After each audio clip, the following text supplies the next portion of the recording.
Hello, everybody, and welcome back to another episode of Detonation. Today we have Tim Cannon. He's pretty famous around the internet as a biohacker. He's an American software developer and entrepreneur.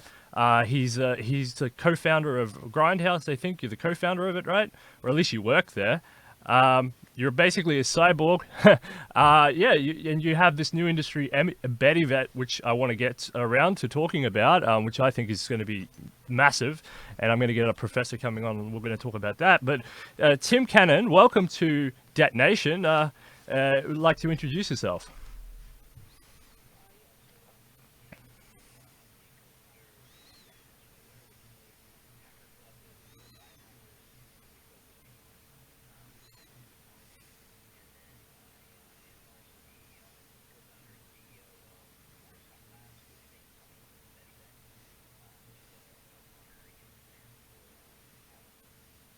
Yeah, awesome. So we usually do a news story, so I'm going to head straight into this news story before we kick off because this is a fun one. I think you'll agree this is pretty fun. So Area 51 is being stormed by what, according to 1.5 million people. So Tim, what's happening there in the United States? Why are they storming Area 51, the place where they generated the stealth technology? Are the aliens true? You're a bio man. You're an alien. Why aren't they storming your house?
Yeah. There was a whole bunch of theories that like all the Roswell and then they built up this whole staged alien thing so that people so that they would seem like they might have access to advanced technology that they don't have and all that. And yeah, that's a good theory. I like it. So Area 51, are you joining the run? Are you going to run in there? No.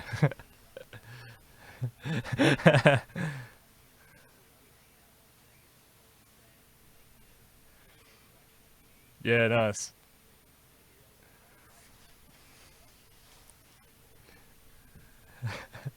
Well, I'm in Australia, so I'm nowhere near it. So, all right. So let's talk about this philosophical stuff. So who owns your body? What is this?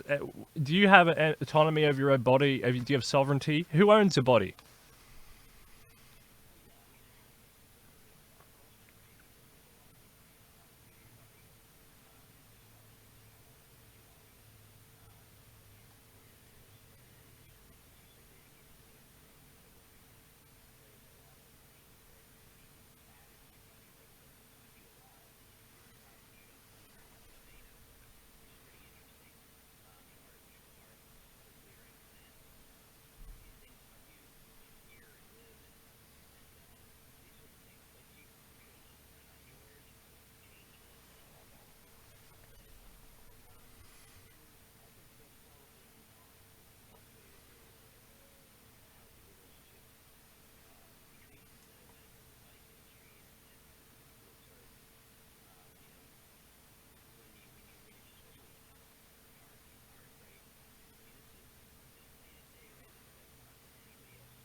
So what about people say, okay, so you own your own body, this libertarian sort of stance, but what about what gives humans right to own animals? What's with that? Why can we own ourselves, but we have domesticated animals, pets, and agriculture and stuff like that? Is there a difference there?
Hmm.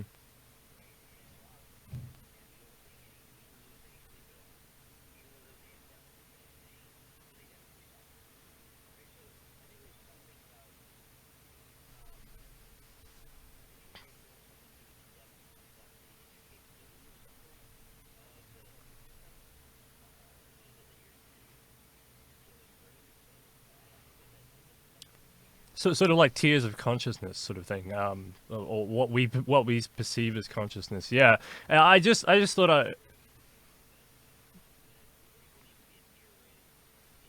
yeah.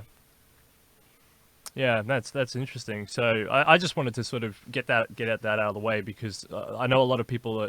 There's this huge sort of vegan movement and this huge environmental movement and stuff like that. And what I found is a lot of people are talking about, like people like you are talking about body sovereignty and stuff like that. But then the vegan people, they're talking about animal sovereignty and stuff like that. But there's no meshing of the sort of two sort of philosophies. It's either you're with us or you're against us, and like.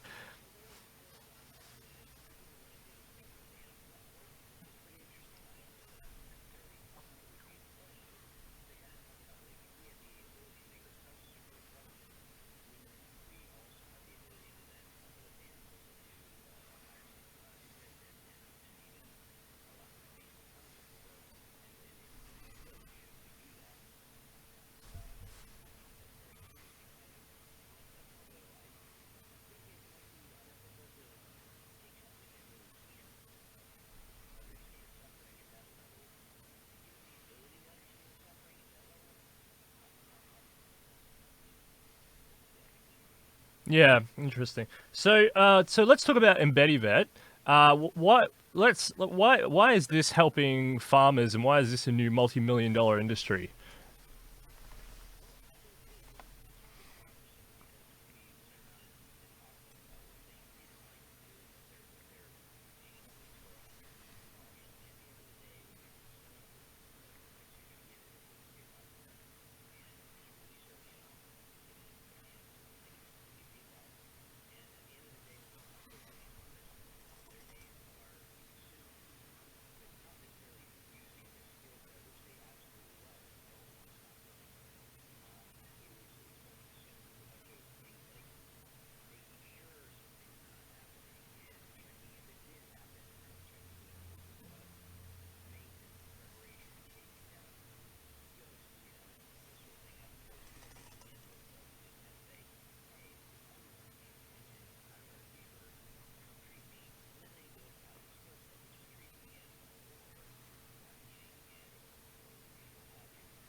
Yeah, an ounce of what is it? The an ounce of prevention is a pound of cure, or something like that. There's some sort of motto. Yeah, absolutely. Is Embeddy that open source? Because I know you're an open source advocate. Is it open source software, or is it going to be a closed system?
Have you had any pushback from the FDA or government bureaucracies or anything like that?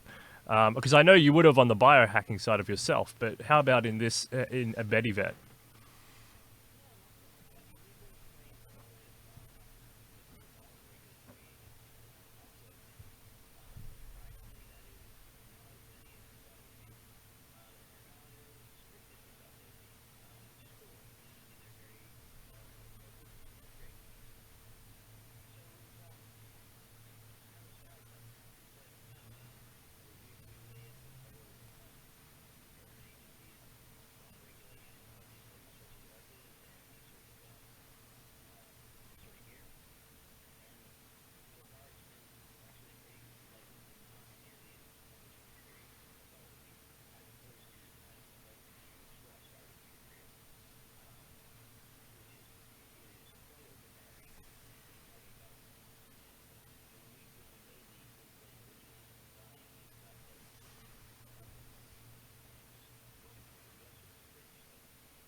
Yeah, that's true. All right, let's shift gears because you're famous for biohacking yourself, body hacking yourself. So, tell the audience what is biohacking and what are some common examples of biohacking? Because it's not all about putting things inside your body, is it? It's much wider diversity of things.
Because you're a transhumanist, so tell us about what you're trying to achieve with your own biohacking adventure.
Yeah, I understand. So, yeah, so like you want to outsource your functions to from your body to an artificial carrier. Like for example, hearts, right? Like one of the big cause of death in the United States, especially or in the developed world, is heart disease, right? So if some, especially older people, if they had a choice of getting an artificial heart or keeping their one that was going to kill them, most of the time they would probably say, "Yeah, give me an artificial heart. It'll let me see my grandchildren a little bit longer and stuff like that." So like as you age, these things become less of a problem in specific areas when they're not so scary, and they're like blood transfusions used to be scary, and then then they discovered how to make that work, and artificial hearts are now becoming less scary, even though younger people go, "Oh, what do I need that for?" But like, so do you see a mass adoption of certain types which will open up more and more? Like, you see more people with bionics, you see people with wheelchairs. If that's transhuman or not, I don't know. You know what I mean? The sort of mass adoption is happening already. That's what I'm saying.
Yeah, they used to be frightened of tubes going into them, from machines, and now that's standard. Where's the tubes? Get me the tubes. Why is a doctor doing this and not a machine? So, yeah, it's slowly seeping into the consciousness that people and machines are emerging in the medical sector, and that in order to enhance our own health and the health of the people we love, this is just more and more inevitable. People like you are renegades, I guess you could say. Is it legal to do all this biohacking stuff, and do you get pushback from the government?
Uh,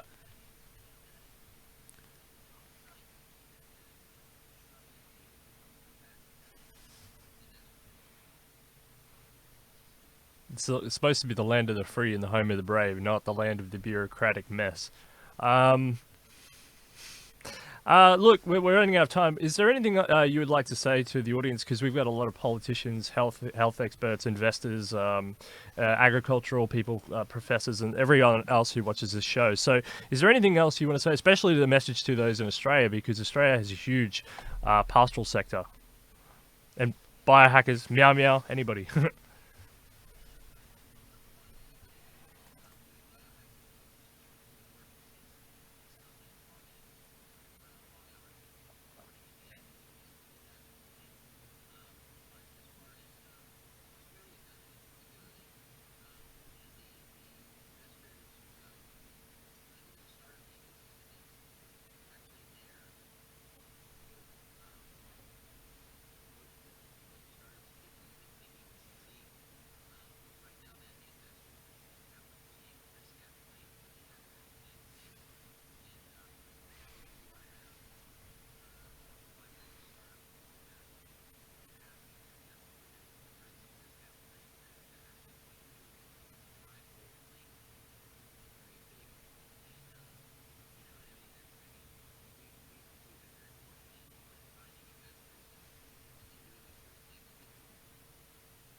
All right, we'll try and get Tim back, but if not, thank you everybody for watching Detonation.